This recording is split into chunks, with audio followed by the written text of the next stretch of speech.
पेपरफुटी प्रकरणासंदर्भातली। या प्रकरणामध्ये आता सीबीआयनं जुन्नर कनेक्शन उघड केलेलं आहे। या प्रकरणातील संशयित धनंजय लोखंडेचा मित्र ओंकार शिंगोटे याला सीबीआयनं ताब्यात घेतलंय। ओंकार शिंगोटे हा जुन्नर येथील आयुर्वेदिक डॉक्टर असून हे दोघे मित्र विद्यार्थ्यांना महाविद्यालयामध्ये प्रवेश मिळवून देण्याचं काम करत असत। पुणे पोलीस गेल्या काही दिवसांपासून शिंगोटेचा शोध घेत होते। अखेर सीबीआयनं त्याला बेड्या ठोकल्या आहेत। आपल्यासोबत आमचे प्रतिनिधी अक्षय बडवे जोडले गेलेले आहेत। अक्षय, आता आणखीन एकाला ताब्यात घेतलेले आहे सीबीआयने, काय अधिकची माहिती?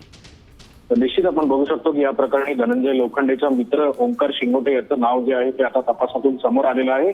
ओंकार शिंगोटे आणि धनंजय लोखंडे हे दोघेही जण जे आहेत हे संपूर्ण रॅकेट जे आहे ऍडमिशन ते चालवत असल्याची प्राथमिक माहिती जी आहे ती तपासातून समोर आली आहे। त्यामुळे निश्चितपणे मेडिकलच्या विद्यार्थ्यांना जे विविध कॉलेजेस आहेत त्या ठिकाणी ऍडमिशन देण्याचं काम या दोघांकडून सुरू होतं।